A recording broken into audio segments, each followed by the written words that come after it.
Everybody has that moment where life levels them. You didn't see it coming. You thought you were doing everything right.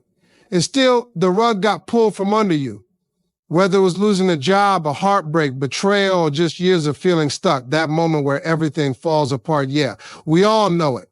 The problem is when we let that one season of struggle define our whole story. You can be down for a night, a week, even a year, but eventually you've got to wake up and realize, I don't live here. Rock bottom is a place to visit, not to settle.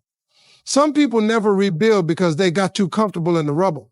It became normal to feel broken, normal to feel lost. But let me tell you, just because something is familiar doesn't mean it's right. You don't belong in the ruins of your former self. Your pain isn't a prison, it's a platform. And what you do next determines everything. If you choose to stay down, that's what your life becomes. But if you decide to get back up, even if your legs shake, something shifts. Standing up doesn't require that everything is fixed.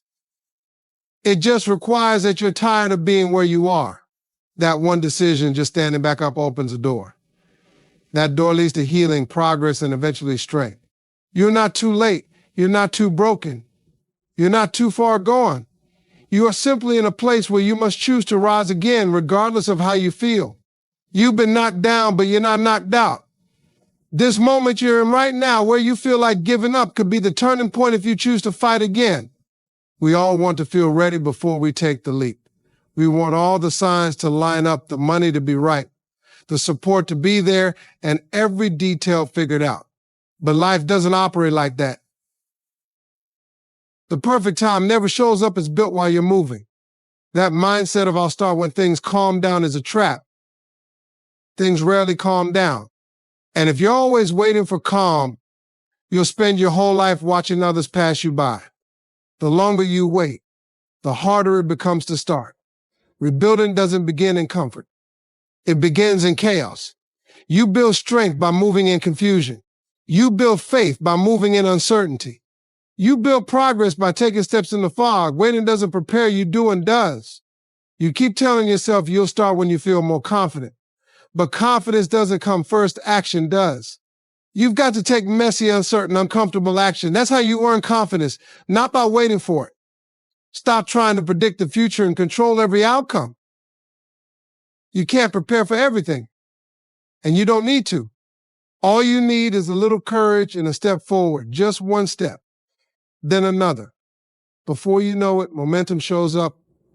People who wait their whole lives for the perfect moment end up with perfect regrets. The ones who win in life are the ones who start scared, start broke, start confused, but they start. That's the difference. If you've been looking for a sign to rebuild your life, stop scrolling, stop praying for clarity, this is your sign. You can't heal what you hide. You can't fix what you refuse to acknowledge. If you want to rebuild your life, you've got to first admit that it's in pieces. That's not weakness, that's wisdom. The strongest people are the ones honest enough to say, I'm hurt and I'm ready to deal with it. We've been conditioned to mask pain, smile through it, pretend we're fine. But pain that's buried alive grows stronger. You might look composed on the outside, but if your soul is bleeding, it will eventually leak into everything you do. Look in the mirror and ask yourself, what broke me? Was it rejection? Loss, a toxic relationship? Years of feeling like you're not good enough. Until you name it, you'll never reclaim your power from it. You can't conquer what you won't confront. Sit with your pain long enough to understand it, but don't let it sit in you. Write about it. Talk to someone. Cry if you need to. This ain't about being dramatic, it's about being real. Realness is the first brick in your rebuild. Some people go their whole lives avoiding their pain only to pass it on to others. You don't want that. Be the one who breaks the cycle by dealing with the root. Once you confront it, you begin to take control of your story. You can't change your past, but you can rewrite what it means to you. Your scars don't have to scream defeat, they can say survivor. Your wounds don't have to define you, they can refine you. The broken parts of you don't make you less, they're the exact places where the light can come in. There comes a point in life where you have to face a hard truth. Nobody's coming. Not your friends, not your parents, not your boss, not some mysterious miracle. You can sit around hoping for someone to see your struggle and step in, but eventually you'll realize that the rescue you're waiting for has to come from you. That's when everything starts to change. People might support you, they might encourage you, but they can't carry you through the fire. That's your walk. That's your burden. That's your climb. And as harsh as that sounds, it's also the most freeing truth you'll ever accept. Because once you know it's on you, you stop waiting and you start moving. When you realize nobody's going to come knocking on your door and fix your situation, something inside you wakes up. You stop blaming. You stop complaining. You stop waiting for a perfect rescue, and you start becoming your solution. That's the day you begin to shift from victim to warrior. You have more power than you're using, but you won't tap into it if you keep leaning on hope without hustle. You keep thinking someone will come along and believe in you more than you believe in yourself. But that's not how this works. People follow action. They invest in momentum. They show up when they see you grinding, not when you're still sitting. Saving yourself doesn't mean doing it all alone. It means starting without needing anyone to hold your hand. It means taking that first step without applause. It means pushing through the silence, through the fear, through the doubt, knowing that your future self is depending on you right now. This isn't about ego, this is about ownership. The moment you take ownership of your life, you stop begging for rescue and start building your ladder. You stop wishing for the door to open and start making your key. You stop looking around and start looking within. Nobody's ever going to care about your dream the way you do, and nobody's going to rebuild your life for you. You've got to get up, get moving, and become the person you've been waiting for. You've been carrying guilt like it's part of your identity. Replay after replay in your mind what you should have said, what you could have done, how you should have handled it differently. But you're judging an old version of yourself with the wisdom you've gained now, and that's not fair to the person you were back then. You didn't have the tools. You didn't have the insight. You were reacting out of survival, not strategy. You made choices from a place of fear, confusion, maybe even desperation. But guess what? That version of you didn't know better, and the fact that you do now proves that you've grown. Forgiveness doesn't start with others, it starts with you. You can't rebuild anything while you're still punishing yourself for the foundation that cracked. You've got to release the shame. You've got to stop seeing yourself as a failure and start seeing yourself as a student. Life is a classroom, and sometimes the tuition is pain. You're not weak. Because you made mistakes, you're human.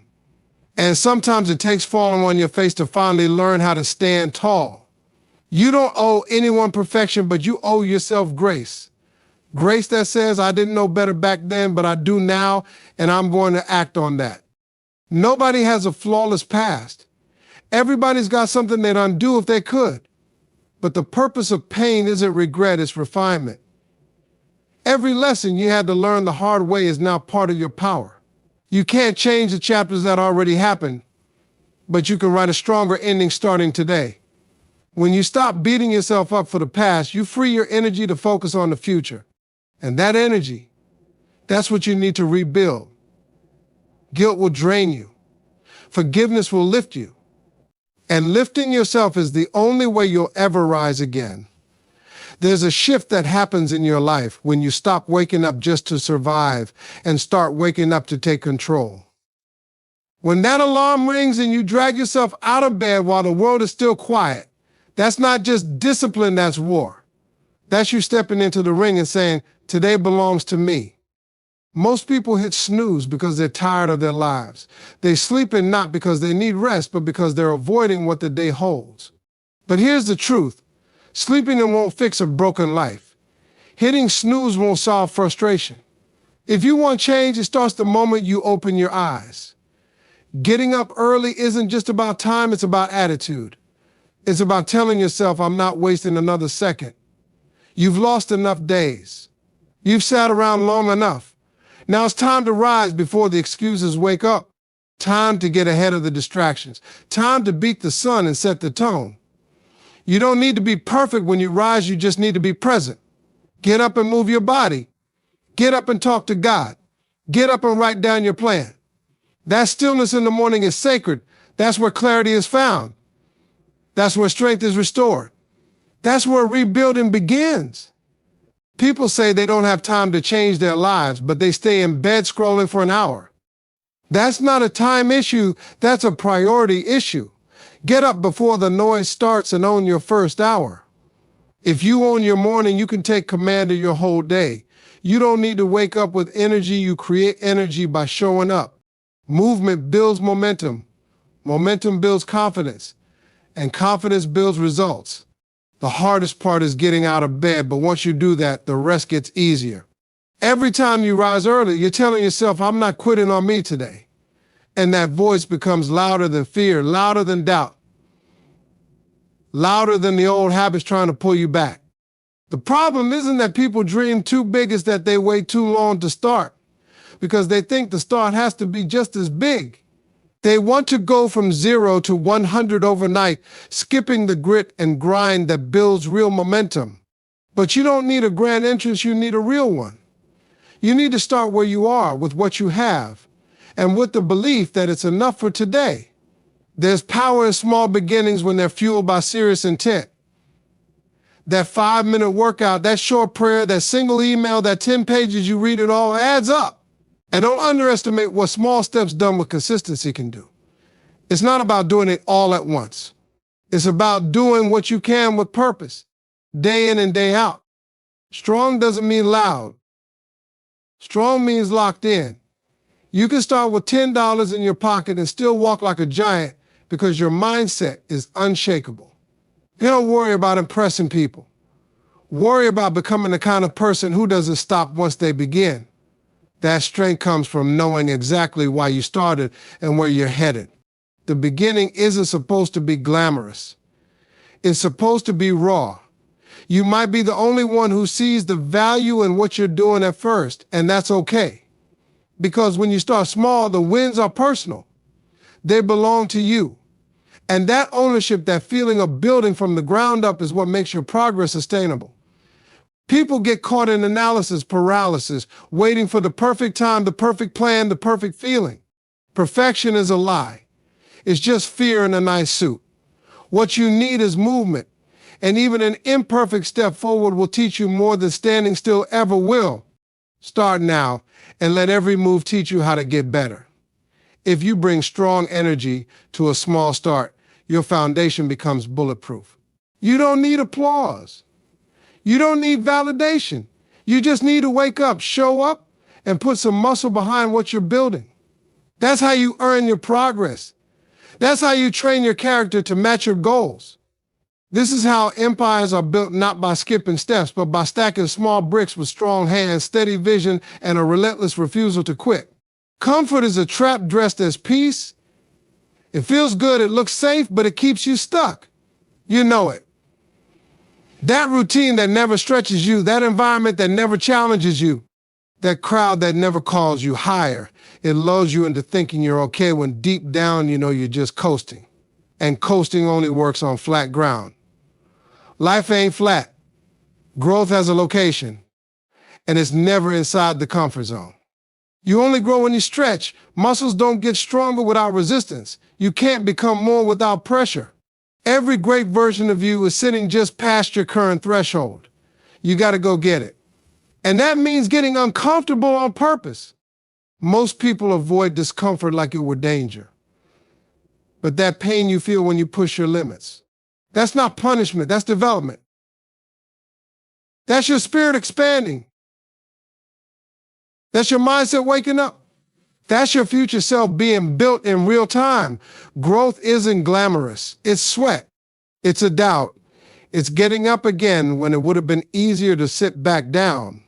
Stepping into discomfort doesn't mean recklessness, it means intention. You speak up in that meeting even if your voice shakes. You walk into that gym even if you feel out of place. You post that business idea even if nobody likes it. You do what needs to be done before confidence shows up because courage goes first. Confidence follows obedience. Discomfort is a signal. It's the sign that you're leaving behind who you were and heading toward who you're supposed to be. It's a bridge, not a barrier, but most people never cross it. They sit at the edge, make excuses, and wait for the fear to disappear. That fear never leaves, you just learn to walk through it anyway. The people you admire, the ones out there making noise, building, thriving, they're not fearless. They're just familiar with discomfort. They made it a habit. They stopped looking for easy and started reaching for meaningful. That's the shift. When you stop avoiding discomfort and start leaning into it, you change the direction of your life. Every time you get uncomfortable, you're making room for something new to rise in you. It might be rough. It might be lonely. But it's where progress happens. It's where resilience is born.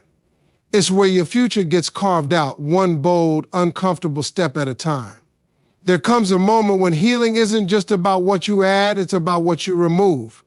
Some people, some habits, some environments are like slow poison. You stay around them too long and you start to decay from the inside.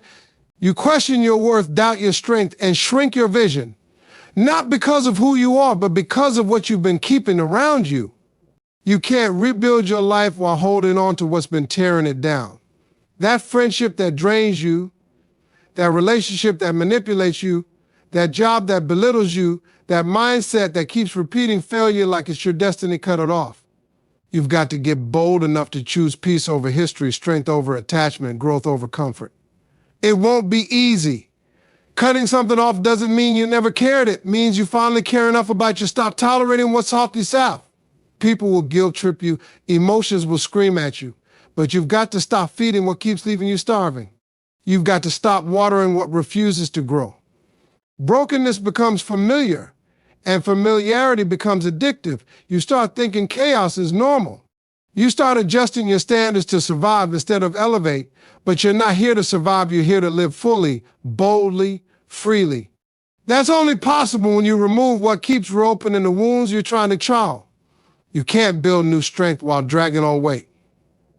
You can't rise while clinging to what's pulling you down. That's why some of your blessings are blocked not because God forgot you, but because you're still holding on to what He told you to release. Your next level is on the other side of the decision you're scared to make. This isn't about bitterness, it's about boundaries. It's about protecting your peace like it's oxygen.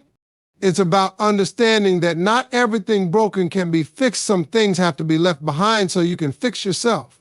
Don't let loyalty to dysfunction keep you stuck in cycles that were never meant to continue. When you start cutting off what's breaking you, you make space for what can build you. And that space, that silence, that new atmosphere is where clarity walks in, strength rises, and your real transformation finally gets the room it needs to breathe. Every day you wake up, there's a battle going on in your mind between what the world says you are and what you know you were created to be. And if you don't speak life over yourself first, the noise out there will try to define you. That's self-talk. It matters. You can't walk like a winner while feeding your spirit with defeat. You have to be your encourager before the world even gets a chance to speak. You've got to look yourself in the mirror, even with tears in your eyes, I'm still here. I'm still standing. I'm not giving up. That's not just motivation, it's survival. You can't wait for someone else to affirm you. You can't depend on likes, followers, or validation to remind you of your worth. You've got to open your mouth and remind yourself who you are every single day, no matter how you feel. This world will try to break you with its labels. It'll throw doubt, fear, shame, and failure at your name. But if you don't speak against it, you'll start believing it. That's why you have to declare strength even when you feel weak. You've got to say, I'm built for this when life tries to crush you. Words shape reality, and the most powerful ones you'll ever hear are the ones you say to self. You're not crazy for talking to yourself, you're crazy if you don't. Because silence leaves room for negativity to echo. You have to interrupt those destructive thoughts with truth. Tell yourself you're forgiven. Tell yourself you're growing. Tell yourself this pain has a purpose. That's not hype, that's healing. Speak it until your soul believes it. Say it until your mind aligns with it. Repeat it until it becomes your default setting. Don't just speak life when you're feeling strong, speak it especially when you're broken. That's when it counts the most. That's when those words become lifelines. You might be dealing with depression, stress, anxiety, pressure, but when you declare peace, even through the storm, you train your spirit to rise above what's trying to bury it. Make it a routine. Every morning before the world gets its hands on you, speak power. Say, today I walk in purpose. Today I will not shrink. Today I choose faith over fear. Don't wait until the day breaks. Start the day by building yourself. When you train your tongue to speak victory, your mind begins to follow. And if you ever forget your strengths, speak it anyway. Speak it trembling. Speak it unsure. Speak it tired. Because those words are seeds and your voice is the soil. Keep planting truth into your life until fruit starts showing up where there was once nothing but pain. Frustration is one of the most dangerous emotions because it blinds you to the bigger picture. When things don't move as fast as you want, when doors stay closed, or when prayers seem unanswered, frustration sneaks in and threatens to pull you off course. But faith, real faith is what keeps your roots deep, even when the storm is raging. It's the anchor that holds you steady when everything inside you wants to run. Staying rooted in faith doesn't mean pretending everything is perfect. It means acknowledging the pain, the setbacks, and the waiting, but refusing to let those things define your story. You have to hold on to what you believe is true, even when your emotions are screaming the opposite. Faith is about trusting the process when all you see is delay. When frustration hits, the first instinct is to take control, to force results, to act out of impatience. But that's exactly when faith demands more from you. It asks for patience, for stillness, for endurance. It asks you to dig your roots deeper, to hold tight to your purpose and your promises. This isn't weakness, it's strength disguised as quiet resilience. There's a reason the strongest trees weather the fiercest storms. They're rooted deep enough to bend without breaking. Your faith is the same way. The more you stay grounded in it, even when you want to scream or give up, the more you prepare yourself to grow beyond your current limits. You can't control the timing, but you can control your trust. Sometimes faith looks like a whisper in a noisy world. Sometimes it's a prayer said through tears. Sometimes it's showing up every day when the weight feels unbearable. But every act of faith builds your foundation. Every moment you choose belief over frustration adds layers of strength you didn't have before. Frustration is temporary, but faith is eternal. It doesn't mean your path will be easy, but it means you're never alone walking it. When you keep your roots in faith, even when the ground feels shaky, you're telling life you're here to grow, no matter what it takes. That's the difference between quitting and conquering. So when you feel like your patience is running thin, when the waiting feels endless, remember your roots. Remember why you started. Remember who's holding your future. Staying rooted in faith doesn't mean the struggle stops. It means you keep standing through it, building strength every single day. Survival mode is like being stuck on autopilot, barely making it through each day. It's the place where you do just enough to get by, where fear drives your choices, and where the thought of dreaming bigger feels like a luxury you can't afford. But surviving isn't living. When you stay in that state too long, your spirit shrinks, your potential gets low, and your life starts to feel like a slow fade instead of bold story. Living with intention is the opposite of survival. It means waking up with purpose, deciding where you want to go, and moving deliberately in that direction even when the path isn't clear.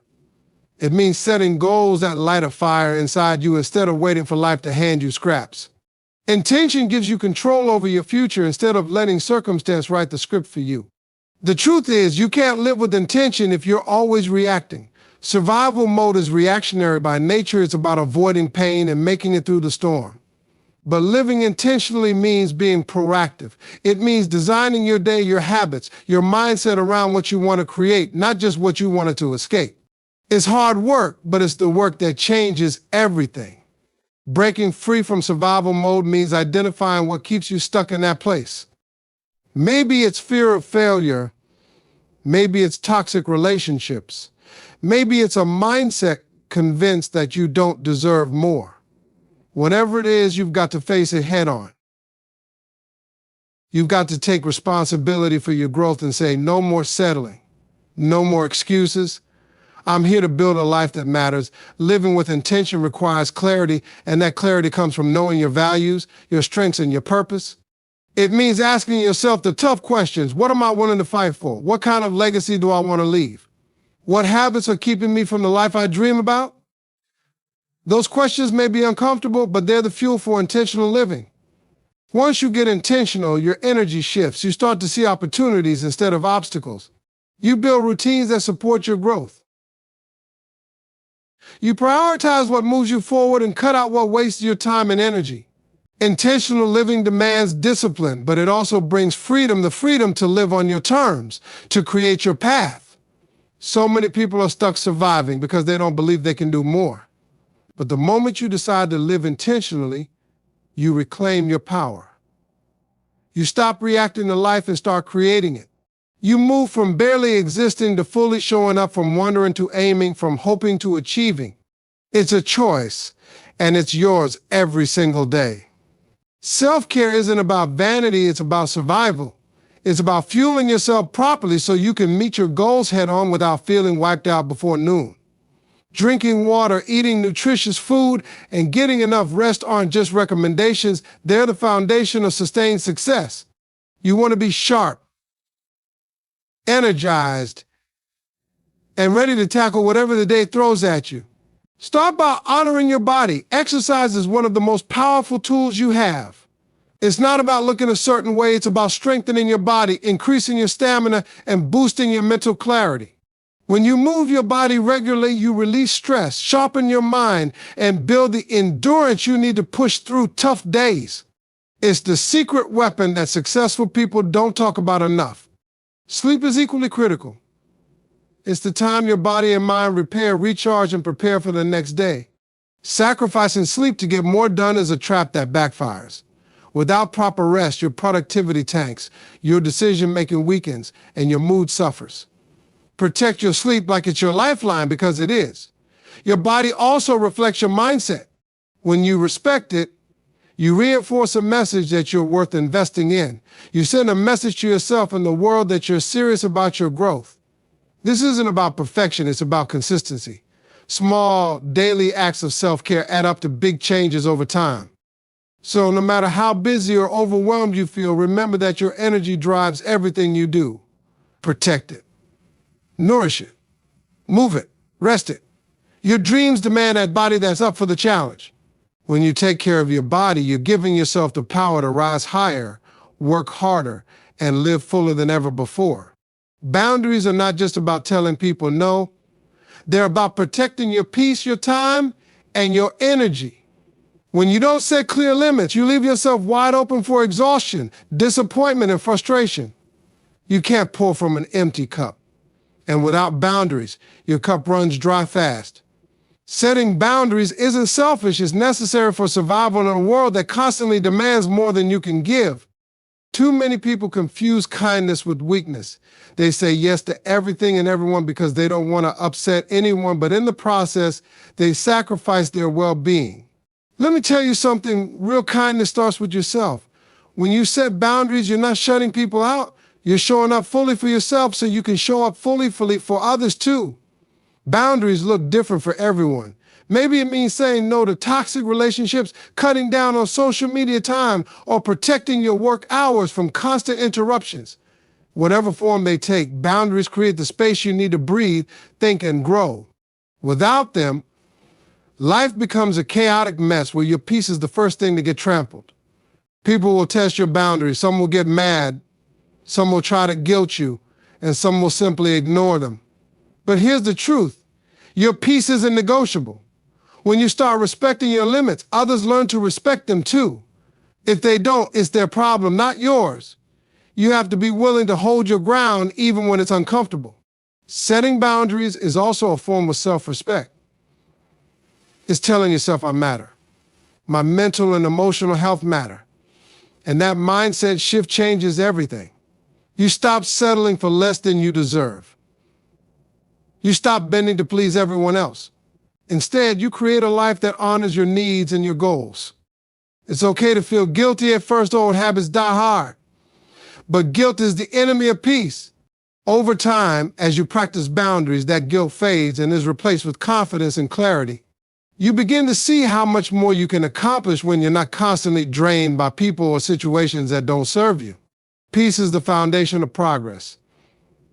Without it, nothing else can thrive. So set your boundaries with conviction. Protect your time, your heart, and your energy like your life depends on it, because it does. When you guard your peace fiercely, you create the space you need to rebuild, grow, and live your best life every day.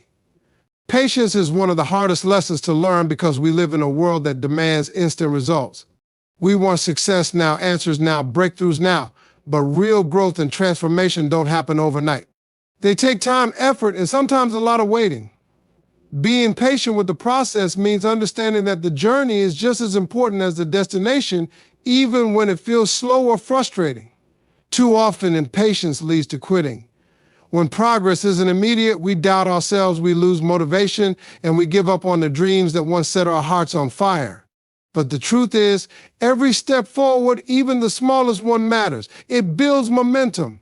It builds strength. Patience is the bridge between where you are now and where you want to be. When you practice patience, you're giving yourself grace to make mistakes, to learn, and to grow. You're acknowledging that setbacks and delays are not signs of failure, but parts of the process. This mindset keeps you in the game longer. It helps you show up every day ready to put in the work, even when the results haven't caught up yet. Patience also means trusting the timing of your life. It's easy to look at others and feel like you're behind, like you missed your chance. But your journey is unique. What's meant for you will come in its own time, often in ways you didn't expect. Learning to wait with faith and persistence is a game changer. Remember, the strongest steel is forged in the hottest fire. The struggles you face now are shaping you, preparing you for something bigger. That preparation isn't quick or easy, but it's necessary. Patience allows you to build a foundation strong enough to support lasting success. It's natural to want to rush, to want the pain to end and the victory to come fast. But patience teaches you endurance. It teaches you how to keep moving forward even when the path is unclear. It teaches you to appreciate the small wins, the quiet progress, and the unseen growth happening beneath the surface. So instead of fighting the process, embrace it. Be patient with yourself and with your journey. Understand that every moment, every struggle, and every delay is part of building the life you want. Patience isn't about waiting passively. It's about staying active, hopeful, and committed while the pieces fall into place. Who you surround yourself with has a direct impact on your energy, your mindset, and your ability to move forward. People can either be the fuel that ignites your fire or the flames that burn you out. Surrounding yourself with fuel means choosing those who uplift you, challenge you, and inspire you to keep going. It's about building a support system that feeds your growth rather than feeds your doubts or drama. Too often, people hang around with flames, those negative voices that criticize, discourage, or distract. These are the people who drain your energy and make your dreams feel impossible. They bring chaos instead of calm, conflict instead of encouragement. You don't have time for that. If you want to rebuild yourself, you have to be intentional about cutting out that toxic noise. Fuel is different. Fuel encourages you to be better, pushes you to rise above your past, and reminds you of your worth when you forget. They celebrate your wins and help you learn from your losses. These are the people who show up not just when it's easy, but when it's hard, when you're struggling, or when you're unsure. Fuel lifts you because they believe in your potential. It's also about your environment beyond just people. The books you read, the music you listen to, and the conversations you have, these all affect your mindset. Surround yourself with messages that inspire and educate, not those that tear you down or keep you stuck. Fill your world with positivity, motivation, and knowledge that builds you up. Don't be afraid to let go of relationships that hold you back. Sometimes the hardest thing is walking away from people who've been a part of your life for a long time. But growth demands change. You can't build a future with old weights dragging you down. Trust that making room for the right people is necessary for your peace and progress. Surrounding yourself with fuel is a daily decision. It's not a one-time choice, it's a lifestyle. When you start seeing who feeds your fire and who fans the flames of negativity, you'll make better choices about where to invest your time and energy. This intentionality keeps you focused and energized for the long haul. Your circle shapes your destiny. If you want to rebuild yourself, you have to protect your energy fiercely. Choose those who fuel your dreams and ditch those who burn you out. When your environment is full of fuel, your fire will burn brighter, longer, and stronger than ever before. One of the biggest mistakes people make when rebuilding themselves is forgetting to acknowledge how far they've come. You can't manage what you don't measure. Tracking your progress is like holding a mirror up to your journey. It shows you what's working, what needs adjustment, and how much strength you've gained. Without it, you risk getting lost in the grind and losing sight of your growth. When you track your progress, you give yourself a clear roadmap. You see the small victories stacking up piece by piece, day by day. Those tiny wins build momentum. They remind you that change is happening, even when it feels slow or invisible. Each step forward is proof that you're not stuck, that you're moving in the right direction. Celebrating your wins is just as important as tracking them. Too often, people push themselves so hard that they overlook the victories, big or small.